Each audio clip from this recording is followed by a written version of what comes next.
ESPN 94.1 FM and AM 930 present The Drive. Elmore deep, left side three, good! From 30 feet, John Elmore! The Drive with Paul Swann. Welcome in. It is the Thursday, May 24th edition. Your drive begins now on ESPN 94.1 FM and AM 930. I'm your host, Paul Swann. This hour, we're going to get you caught up on everything that took place last night. NBA, NHL, we got some takes on that. We'll talk about that. Coming up on the program in a few minutes, we're going to hear from Lisa Williams. She's the Associate Athletic Director for Academic Services at Marshall University. And we got the news last night. Marshall's APR looking really solid. That's an important number. You want those numbers high because the NCAA keeps track. And if your academic progress rate falls below a certain number, then your program's going to get hit. So those numbers are really solid, and we're going to allow Lisa to talk a little bit more about those numbers later on. Plus your phone calls at 877-420-TALK, 877-420-8255. Now, earlier this afternoon, you heard it right here. The Pittsburgh Pirates and the Cincinnati Reds did not go the way it should have for the Pittsburgh Pirates. Greg Brown's got the recap. Ivan Nova gave up a grand slam to the Cincinnati Reds third baseman Eugenio Suarez in the third inning. It was his third career granny, the eighth home run of the season. It gave the Reds a 4-0 lead. Jesse Winker homered in the fifth, his first of the year, to make it 5-0. And the Pirates fell just short, fell to the Reds 5-4. David Freese hit a two-run homer in the sixth off winning pitcher Luis Castillo. And Austin Meadows homered off lefty Amir Garrett with a man on in the ninth and one out to make it a 5-4 ball game for Meadows, his third homer in the last four games. He has been incredible in his first six big league ball games. He went 3 for 4 on Thursday afternoon. He now has 11 hits in his first 25 major league at-bats. But the Pirates lose 5-4 to the Reds. Greg Brown on your home for Pirates baseball. Thank you, Greg. Appreciate that. And we'll have, of course, Pirates baseball back for you tomorrow evening hours right here on ESPN 94.1 FM and AM 930. And we're going to get into it a little bit more detail later on, but 5 not the way you wanted it to go if you're a Cleveland Cavaliers fan, as Boston, they took control of the East again. They've got now the 3-2 lead in that series as they defeated Cleveland 96-83. That puts Cleveland behind the 8 ball. They've got to win out. They have got to win their home game. So far, nobody's lost at home, so they've got to win their home game, and then they got to go back on the road, Game 7, win that to get to the NBA Finals. And, of course, it's going to be a tough one for the Western Conference as well, because right now it's tied at 2 games apiece between the Warriors and the Rockets. 9 o'clock going to be tip time coming up tonight. We're going to have that game for you right here on ESPN 94.1 FM and AM 930. Right now, I'm leaning towards Houston in this series. I've just felt like the superstars are coming out to play for Houston. I haven't seen that just yet from Golden State. I don't know if they've got that spark. Now, again, this has been back and forth, but Houston really came out and showed me that they're not done yet to tie this series up.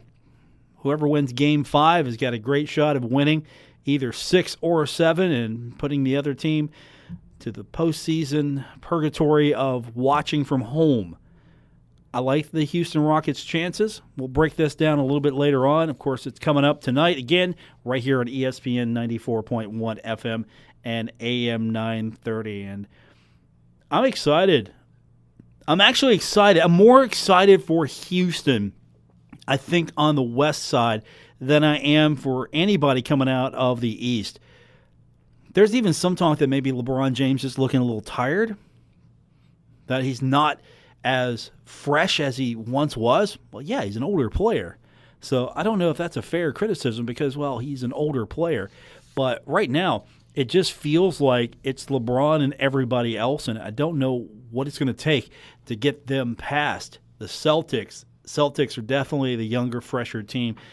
The Cavaliers with LeBron should be the more experienced team. But that's coming back up. We're going to have that one for you tomorrow. It's going to be a Friday affair. You can listen to that on our sister station, Cat Sports 93.3 and 1340. 8:30 is going to be tip time or close to it, and we'll have it for you 8 o'clock. So we've got you covered for the weekend. Of course, a lot of basketball, and we're all going to wait till Monday for hockey as the Stanley Cup is now set. I had fun yesterday. Not mean, but I got on Twitter just to see some reaction there. And one, I think there's a little bitterness coming out of my guy, Dave Weekley. Dave Weekley's just a little bitter, just a tad. He's a Pens guy, so I can see that. Alex Ovechkin making it to the Stanley Cup, that's kind of freaked them out a little bit. They're not used to that. I want to check in on my guy, Doug Smock. He's not used to this as well. I was kind of worried about him. He got back to me quickly, though. He's got a backup plan. Everybody's a Vegas fan all of a sudden, man. I jumped on that bandwagon early. I was smart. I got on that bandwagon early. I figured, what can I lose here? A new team in town.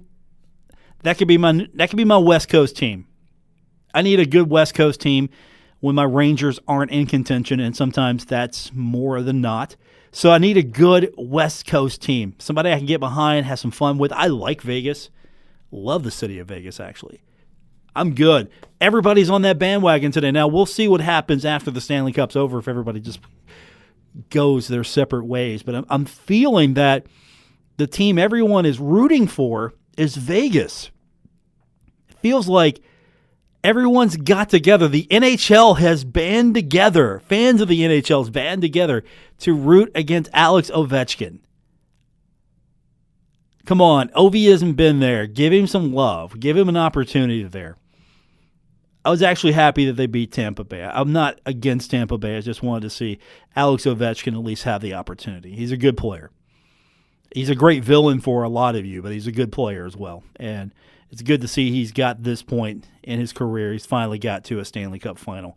And if he wins it, fantastic. If not, I'm going to be excited because I'm liking those Vegas boys, and we'll get into that later on. But when we come back from break, we're going to talk a little bit about Marshall. The academic numbers are out. The academic progress rate is great for the Thundering Herd.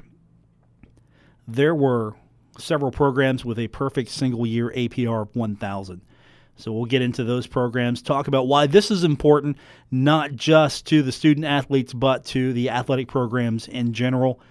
When we continue, we'll hear from an expert on this subject, Lisa Williams, who's the Associate Athletic Director of Academic Services, is going to join us when we continue here on The Drive, ESPN 94.1 FM and AM 930.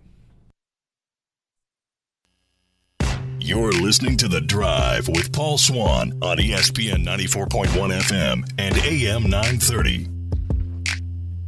Welcome back to the Thursday edition. I'm your host, Paul Swann, and sometimes we don't talk about enough about the academic performance of the student athletes. We usually just talk about the scores. But yesterday we got the numbers, and Marshall had 5 athletic programs with a perfect single-year score. That's fantastic. 1,000 is what you shoot for in women's basketball, women's golf, softball, women's swimming, and diving and volleyball. Everybody doing well in those programs. And to tell us a little bit more about how they did and the rest of the programs that Marshall did, we want to welcome to the program now. I think it's her first time. Lisa Williams is joining us. The Associate Athletic Director for Academic Services is with us. And Lisa, these are some great numbers to talk about. These are great numbers. We couldn't be more proud of our student athletes and what they've accomplished in the classroom. All right, I'm going to get this one out of the way quickly because everyone wants to know how football do, and I'm sure they did well, as everyone across the board seems to have done. They did do very well. Their score again was high, and it all comes down to retaining these students and seeing them eligible each semester. So they did a great job as well. So as a refresher for everyone, the academic progress rate is not just a number for bragging. It's really important as far as keeping your programs eligible. If you would talk about it, refresh everyone on what this is and why it's so important. Yes, the NCAA uses what's called an APR score, and that's an academic progress rate. And that's just a measure that they put into place to help schools make sure they maintain these, first of all, being eligible to play, meeting the academic requirements that you need to stay on target for graduation. And then also retaining students from semester to semester or year to year. And those two numbers are calculated, and each school, it averages out with what's called the APR score.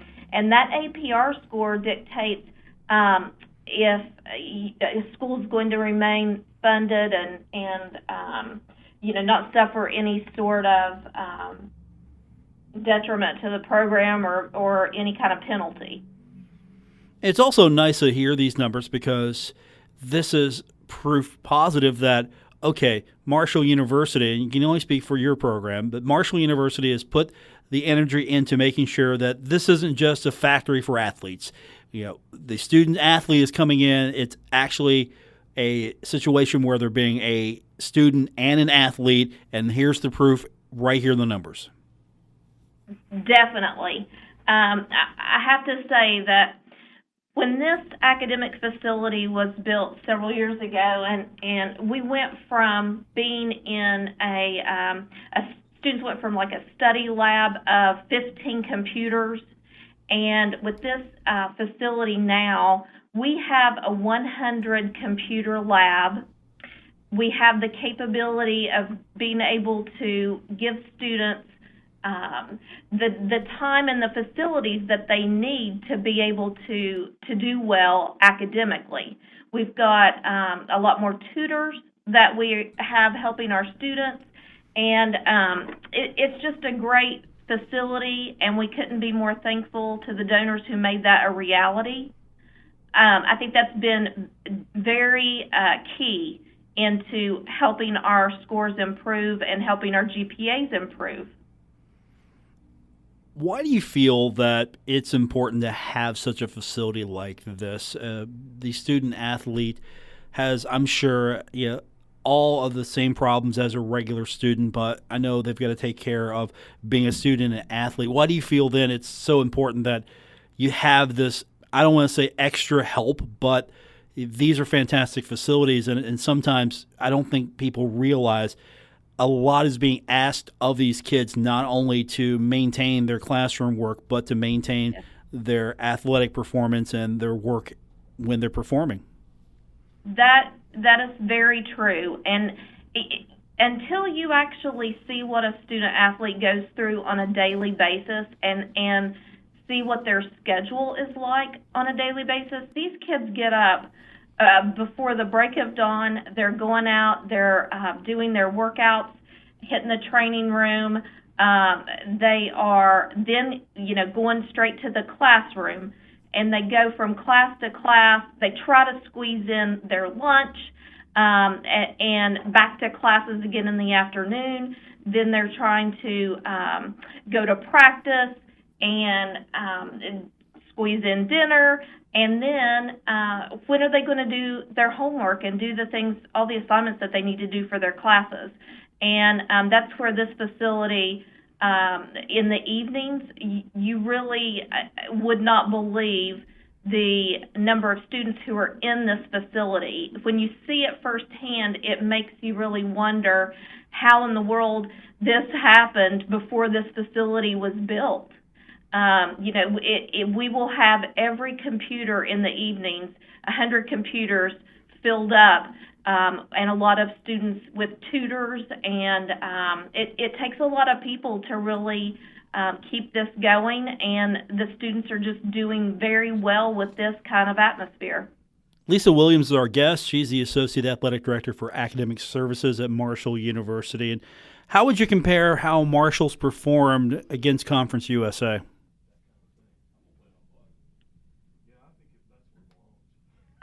I didn't hear your question. Okay, no problem. I asked, how would you compare how Marshall's performed against the average, or how Conference USA has performed?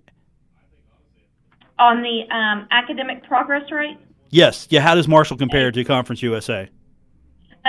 All schools have done well. We fall in line, and we're average with all the other schools. The rate has actually kind of trended upward for a lot of schools, and we're staying very competitive.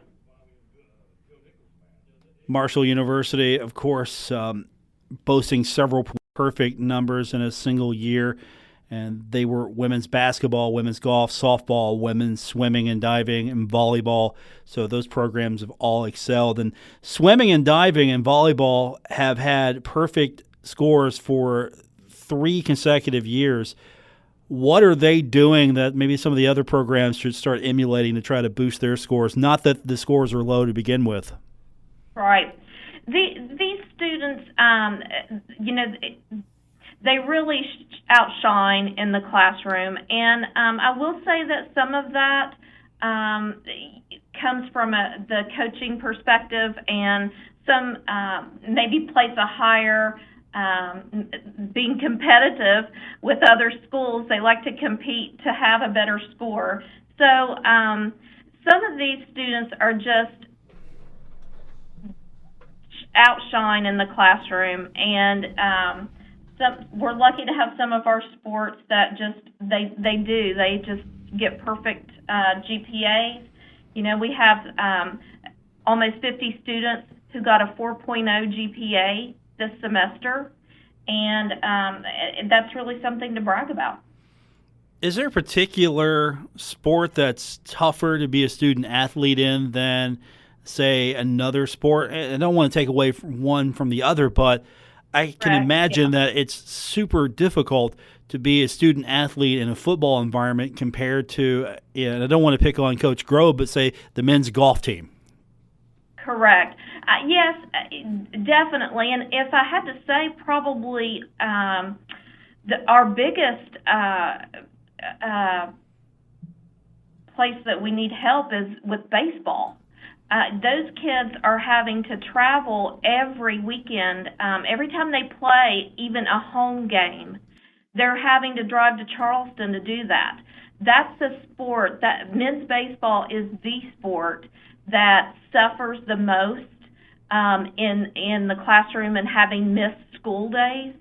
That's our biggest issue and biggest hurdle right now to overcome. These students are placed at a significant disadvantage at having to miss more school days than all of our other sports. And it's very important when they are here on campus. We've got to get them in here in the academic center and make sure they're getting their work done and meeting with tutors and staying on top of their assignments. But it's very hard to do with their travel schedule. Is there anything that can be done outside of just getting Marshall a baseball park built to keep them at home a little bit more to really help a team like that? That's where you come in, obviously trying to keep track of everything when they're here. But what are you or what are the coaches trying to do on the road when you have those situations? Well, it depends. Some of the students are lucky enough to where they have laptops, but it's every student's different, so it's trying to find a hotel if you're lucky enough that's got Wi-Fi access where you can get on your laptop and access and do your assignments. A lot of courses require you to be on Blackboard, which is a software program where students submit a lot of assignments that way. But the key is making sure they have the equipment to do that and the Wi-Fi access. Some hotels, they don't get service. They don't get service while they're traveling. So that's just a big hurdle. Joining us on the program, Lisa Williams. She's the Associate Athletic Director for Academic Services. We're discussing Marshall's APR. The numbers came out, and Thundering Herd as expected, doing well and excelling in several sports. What do you expect for those programs that are maybe not hitting those perfect marks? Is the goal to get everybody to that perfect mark, or is that just shooting too high, or is that something that maybe you can achieve? I think it's, it depends. It depends, I think, a lot on the students. Some sports, you're not going to get a perfect score. But looking at where the track record has been, I like to look at where were we a year ago and go forward from there. And it's doing the little steps each day that over time I think we'll just keep seeing improvements. One thing that we improved upon in this last year was increasing our tutoring availability. We employed more tutors, and let me give a shout out to them because they helped us tremendously in the fall. We have a great group of students here at Marshall who really take pride in being able to help our student athletes and make sure they understand some of the concepts and things that they need help with in the classroom. So we did invest in more tutors, and that really, I think, paid off this year. But it's making those small steps each day, looking back at where was our APR score a year ago, where were our GPAs a year ago, and just looking at what we can do to make the next year better. Lisa Williams, our guest, the Associate Athletic Director for Academic Services at Marshall University, and an exceptional report for the APR numbers for the Thundering Herd. Lisa, before we let you go, anything else you want to touch on or anything we missed? No, I just want to say I couldn't be prouder of our student athletes. Just their schedule and what they go through on a daily basis. A lot of times they're exhausted and they come in here and no one wants to sit and do homework when they're as tired as they are, but they do it, and we could not be prouder. We have a great group of counselors that help our students and stay with them, keep them on track for graduation. And also a shout out to the academic advisors on campus who continue to help us keep our students successful in the classroom. Lisa, good talking to you. Congratulations. These are great numbers, and it's good to see that we don't forget the student portion of the student athlete. Yes, thank you. That's Lisa Williams. She's the Associate Athletic Director for Academic Services at Marshall University. We'll get your phone calls in at 877-420-8255, 877-420-TALK. This is The Drive on ESPN 94.1 FM and AM 930. Now, back to The Drive with Paul Swann on ESPN 94.1 FM and AM 930. 877-420-TALK, 877-420-8255 to be a part of today's drive here on ESPN 94.1 FM and AM 930. I'm your host, Paul Swann, and the Cavaliers might be on the verge of elimination, but the accolades still coming in for LeBron James. LeBron James, also James Harden from Houston, both unanimous votes. They got all the votes. They are all NBA first-team selections. James done it for a record 12th time. 15-year career, 12th time. That's pretty impressive for him. James played in all 82 games for the first time, averaged 27.5 points to go along with career highs of 9.1 assists and 8.6 rebounds. Passing Kobe Bryant and Karl Malone for most NBA NBA first-team selections. Now, Harden, of course, an MVP finalist. Get this. It's him and Michael Jordan, the only players to average at least 30 points, 8 assists, 5 rebounds, and 1.7 steals per game in a season. Harden and James join Golden State's Kevin Durant, Anthony Davis making it from New Orleans, also Damian Lillard from Portland, all on the NBA's all-first team. That's a media vote now. Durant belongs there. Durant belongs there. Why? Well, let me tell you. 26.4 points, 6.8 rebounds, 5.4 assists, and a career high of 1.75 blocks this season for the Warriors. That's the average. Now, this is all good. We know Harden's good. I think Harden's on a mission right now. If Golden State gets past Houston, they will have done something in my mind because I really believe James Harden is on a mission. LeBron James is on a mission as well. He just doesn't have anyone to quest with. You look at LeBron James. I don't know. There are some reports out there, media outlets, some of the more opinion-based sources are saying he's looking tired. Wouldn't you look tired? If you had to carry the entire Cleveland Cavaliers on your back, wouldn't you look tired? I mean, that's crazy. I know there's always going to be that, how good is LeBron James?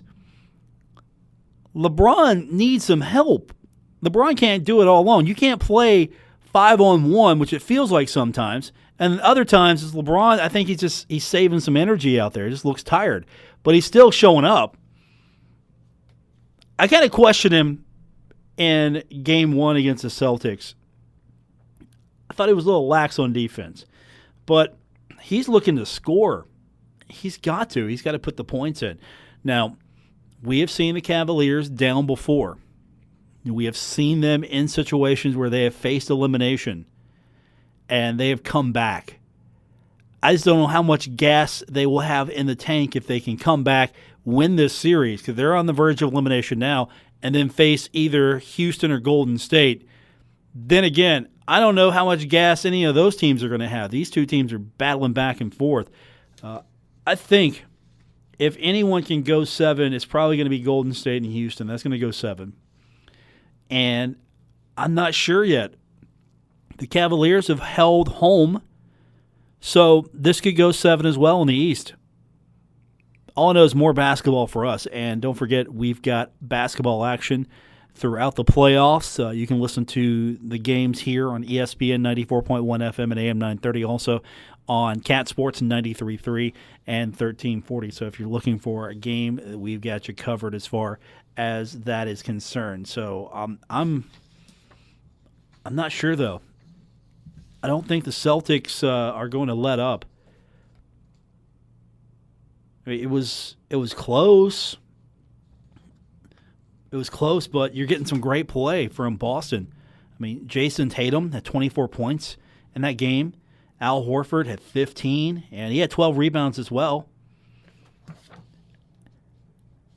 They're doing what they need to do. I mean, they're remaining perfect in Boston. They're doing what they need to do. I mean, this is going to be – think about this. We haven't seen Boston this close to the NBA Finals since 2010. So they're going to be really poised to take this from Cleveland on Friday night. This could be the game where the road team wins. Because, again, LeBron's carrying everybody else. I mean, it's LeBron and Kevin Love. LeBron's got 26 and 10 out of that game. Kevin Love had 14 for the Cavaliers. And that's it. Production drops off. It's the LeBron and Kevin show out there. I don't think you're going to get it done with LeBron and Kevin. You need some other players to show up. The money right now is Cavaliers -1. Over-under's 206. Why are we talking about that? Why? Because it's legal now. It's going to be a thing. It's not going to be the whole thing, but now we can talk about this stuff because that's going to be important. The money line is -110 for the Cavaliers, Celtics -110. And that's going to change, of course, for those of you who are antsy, starting to feel like you're going to have to get your bet on for this. I'm just going to point that stuff out. But we thought that the Celtics would be done with this by now. But they have been really strong at home. And then Cleveland has been really strong at home. That's been the difference. It's right now who blinks first at home and loses. And if anybody's going to drop one, I think it's going to be Cleveland at home, because I think the Cavaliers can smell the blood in the water. Plain and simple. They're younger. They're going to be fresher. And I think that's going to really play into this. And they're confident. They know that, okay, if they can't take Game 6, they'll take Game 7. So they might come out in Game 6 with nothing to lose because they don't have anything to lose. LeBron's got his back to the wall. The Celtics don't at this point. And on the flip side, haven't we got some exciting hockey as of late? Keeping up with the NBA has been fun, but have we not had some exciting hockey? Because right now, something that a lot of you never thought you would see in your lifetime happen. Alex Ovechkin picked it up in his hands, touched it, carried it, had it. The Prince of Wales trophy. Got to have the team photo with the trophy. Alex Ovechkin's never done that. Washington Capitals have not done that in the Alex Ovechkin era. And not only did they win this game, they just dominated this game. They came out to play like I thought they were going to do the first 3 or 4 games before they ran into a roadblock there. They won 4-0. So they get to go to their first Stanley Cup final in the first time in 20 years. I mean, that's crazy to think that the Capitals have not been this close in 20 years, especially with a guy like Alex Ovechkin who has just been really good. He scored early. The Caps got in there and decided that we're not going to chance this. I mean, the guy has never got past the second round. Never, ever. One of the greatest NHL players right now has never been past the second round. Minute and 2 into the game, and Ovechkin pops one in. Right there, you knew the Capitals were here to play. So now they're going to play the Vegas Golden Knights. Vegas has got home. But I don't think that's going to matter because the Capitals beat the Lightning 3 times on the road. The Capitals are 8-2 away from home. They're winning on the road. That's the thing. You look at this. They don't have to worry about getting the win at home. They'll just go on the road and do it. I mean, Alex Ovechkin's right now riding a high. 13-year career. He's never been to the Cup final. Washington hasn't been to the Cup since 1998. And everyone is contributing for Washington right now. Everyone's finding a way to put goals in the net, and they have 17 different guys who have scored. That's pretty impressive right now. And I'm happy for the guy who I thought was the hero of the Olympics a few years ago for the United States, TJ Oshie. I like that kid. Went out there in the shootout, beat Russia single-handedly. So I'm excited for that guy as well. And I know some of these names don't mean as much to you as a James Harden, but hey, TJ Oshie, big deal. He's getting to go to the Stanley Cup. I mean, and Tampa Bay, who I thought was rolling here the last 2 games, they haven't scored in this series since 33 seconds into the second period of Game 5. Game 6, nothing. Game 7, nothing. That's what's crazy about this is they were shut out back-to-back games. We'll get your phone calls in at 877-420-TALK, 877-420-8255. I'm your host, Paul Swann. This is The Drive, ESPN 94.1 FM and AM 930. You're listening to The Drive with Paul Swann on ESPN 94.1 FM and AM 930. Don't forget, if you miss any part of today's show or any episode, all you have to do is find us on Apple Podcasts, Stitcher Radio. We're also on TuneIn. You can go to our website, WRVC.com. Make sure you subscribe to us on Apple Podcasts. Best way to get the show. And, of course, it'll be downloaded right to your phone. So if you do that, don't forget, leave us a good review. Helps other people find the show as well. This is The Drive on ESPN 94.1 FM and AM 930. I'm your host, Paul Swann, and we didn't get into it yesterday, but today the NFL has made it worse. Now, yesterday they came out with their revised policy as far as the national anthem is concerned. And just in a nutshell, you've got to come out and stand for it, or if you don't come out, you got to stay in the locker room. That's it. You can come out and you got to stand and show respect for the flag and the national anthem, or if you can't do that or don't want to do that, you stay in the locker room until it's over, then you come out. Of course, you're going to see players maybe opt for that if this thing holds, and then they're going to come out, and of course it's almost as bad as standing, doing nothing, taking a knee, however you're protesting. I don't know if the NFL has found the right solution, but I think they've just made it worse because now they have demanded your patriotism. Just demand the patriotism. You come out, you show support for that flag, you come out.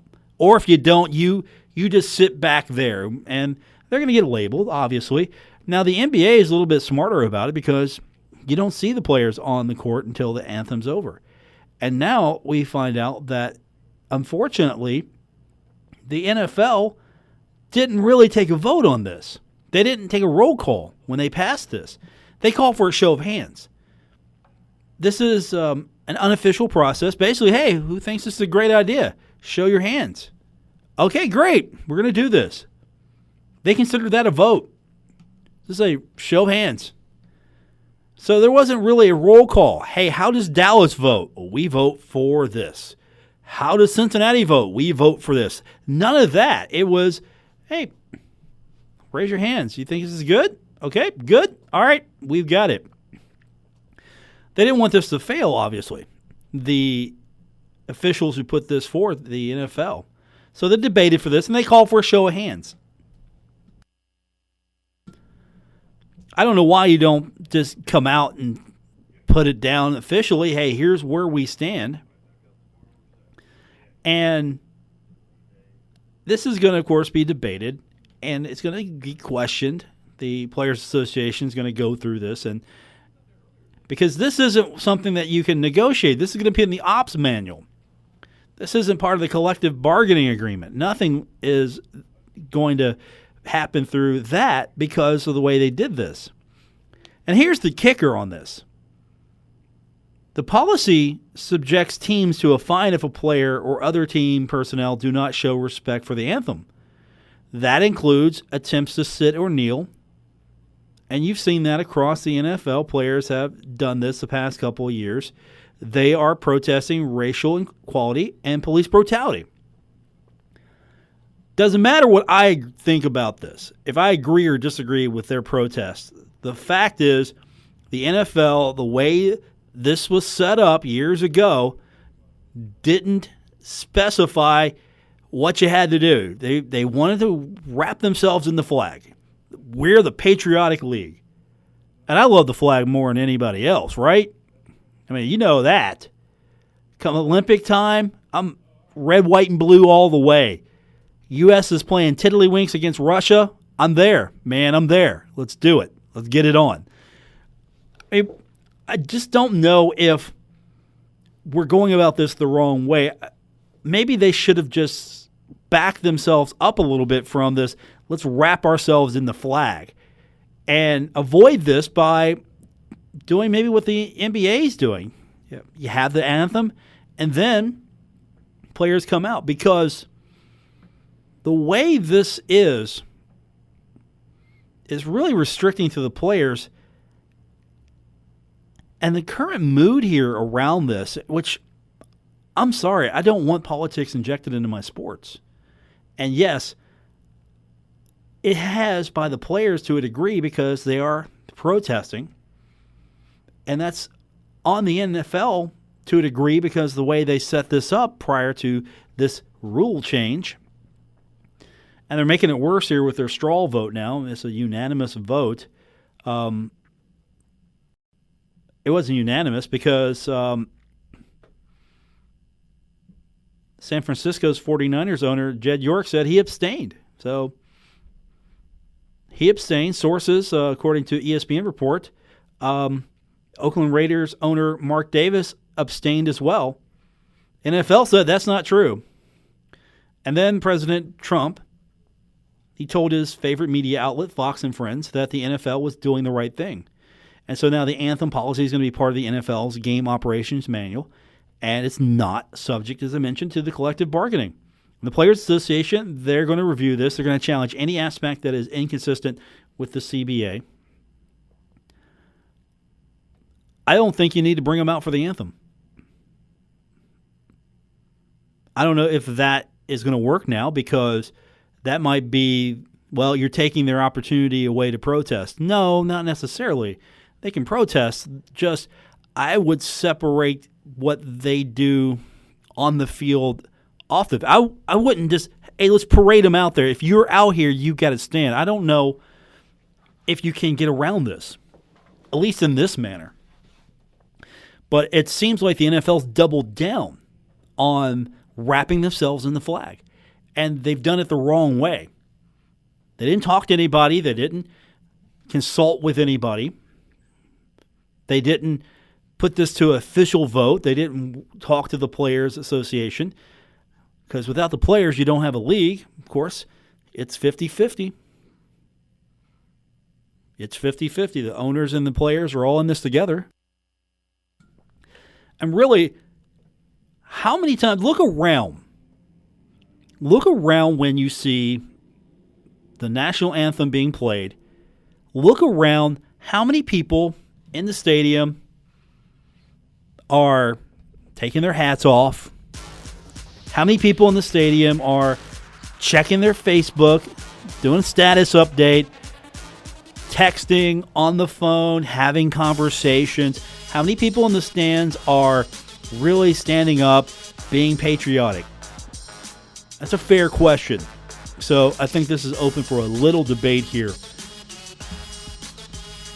You can't have this policy where you don't consult the players. You just can't. I think you can't have this particular policy because there is a collective bargaining agreement, and you're just basically saying we're going to rewrite the rule book here. It's a complicated mess for sure. I'm interested in seeing where it goes and how it's challenged. For one way or another, I don't think this is going to achieve the goal they're looking for. Good night, everyone. WRBC Huntington, W227BS Huntington, ESPN 94.1 FM and AM 930. Huntington Sports Station.